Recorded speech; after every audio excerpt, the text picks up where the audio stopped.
Welcome back to You Heard It From CFP. My name is Matthew Coyle. Today we're going to talk about the markets and why the markets continue to rise in the face of all this negative news and in the face of very low interest rates. With inflation on the rise and interest rates so low and all this negative news, why does the market continue to go up? Let's dive in. All right, well, generally speaking, there is a lot of reasons why people buy and sell anything, and I would never try to oversimplify the market because it's a pretty complex place. But generally speaking, stocks have risen and risen quite sharply in many areas, and they've done quite well over the last couple of years. Why is this? What's going on in the market that would force people to buy stocks or put money into the market when there's a lot of negative news out there? I mean, let's be honest, it's been a tough couple of years. So let's take a look at a few charts that popped out to me over the last few weeks that have been kind of circulating around the internet. I thought I'd just flesh it out a little bit and talk about what's going on. What's driving this at a very simple level? And again, not to oversimplify it, but what's pushing people into stocks? Why would people take the risk of going in the markets if there's a lot of negative news out there and people are a little concerned about the things, some things going forward? So let's dive into the first one. The first one is valuation, and I'll explain it as I go through.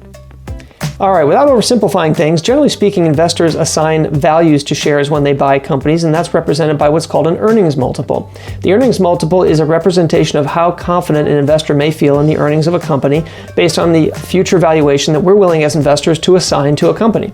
So that's compared to the actual index itself. And the first chart I will put on the screen here is from Fidelity, and it is a chart showing the actual index itself, which is, of course, the S&P 500 index, which is a widely followed, widely accepted proxy for U.S. growth stocks. In my mind, it's not the perfect proxy, but it's a widely followed one, so we'll use it. In the purple line there, you have the price to earnings multiple of the index itself, going from February 2016 to today. And again, I'll put this on the screen. Now, what you're seeing right now is a situation where the index, the value of the S&P 500 index or U.S. growth stocks is rising at a time when the price to earnings multiple, or the valuation that we as investors assign to these shares, is staying relatively flat. So the argument that speculation is driving the market here really isn't true. It's fundamentally the companies are just making more money in this index. What you're seeing is a situation where companies are actually recovering quite quickly. They're earning more money. If speculation was responsible for pushing U.S. growth stocks higher, the purple line in this chart would be rising at a faster rate. In fact, it wouldn't just be flat, it would be rising along with the index. But the only reason the index could be doing this is because companies are frankly making more money. The more money a company makes, the better their earnings are, the more valuable the company shares are. And if we're not assigning a higher multiple to them as investors, then the reason this index is rising at the same time that the price to earnings multiple is relatively flat is because companies are making more earnings. Now, arguably, these are larger companies. Clearly, this is not your mom and pop Main Street type companies or businesses, small businesses. But as far as the index itself specifically, and index fund flows drive a lot of money in this economy, in this market. This is why the S&P 500, at least in the current market, seems to be rising, is that companies are doing better. Companies are making more money. It's not purely speculation or the Federal Reserve driving interest rates lower purely for valuation. It seems to be that companies right now are earning more money on a relative per share basis, which feeds into my next chart, number 2, which is share count and buybacks. So let's look at that one as well. All right, chart number 2, courtesy of the Federal Reserve. This is quite an interesting one. One of the secret killers of bull markets that people forget about.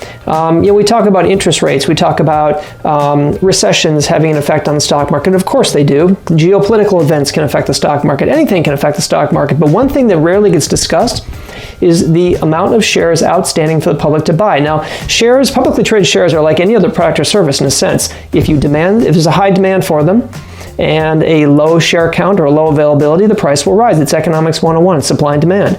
If the share demand is very low and there's a lot of public outstanding shares in the market, well, the shares prices will probably fall just due to supply and demand issues alone, regardless of how the companies are doing. If there's too many shares in the market, not enough demand to meet that supply, the supply must either come down or the demand must come up to meet the same price. It's very simple.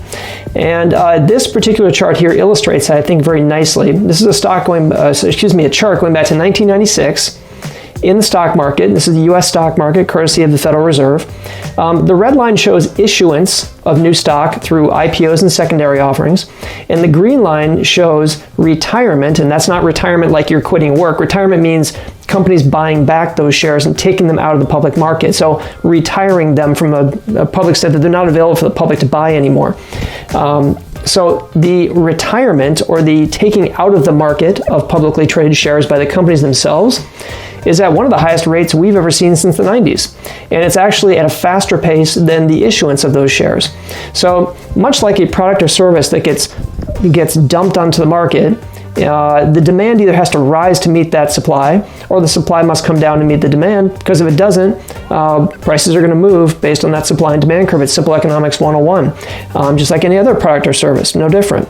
So one thing we're seeing in the market today, and this is a very interesting one, is that the retirement, or the taking out of the market of those shares by the companies themselves, buybacks, is happening at a faster rate than the issuance of those shares in the primary markets and the secondary markets.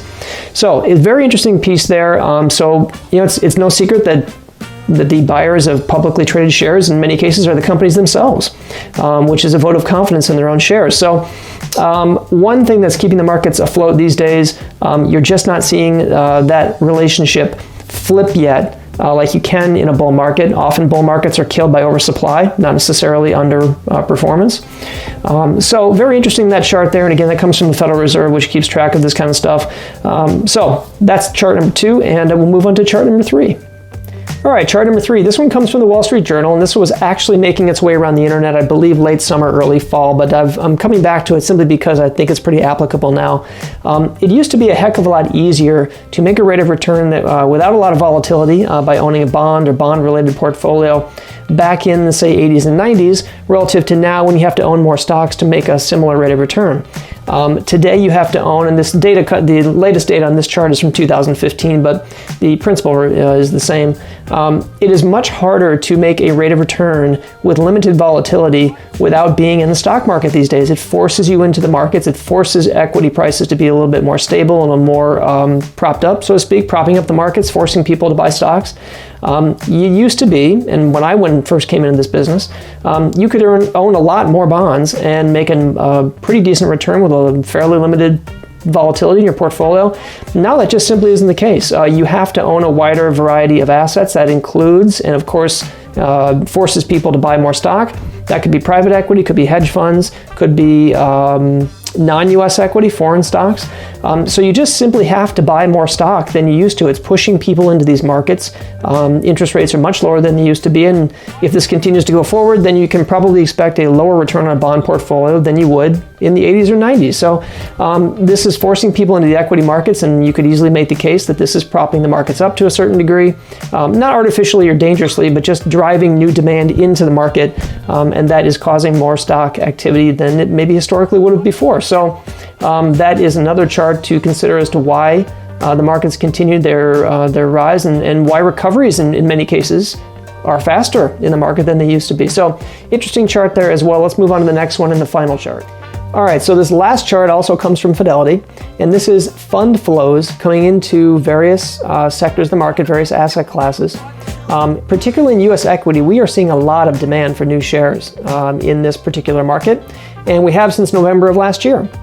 So this is exchange traded funds, or ETFs, and again, this is Fidelity's tracking of various parts of the market: US equity, global equity, emerging market equity, corporate credit, all those different areas.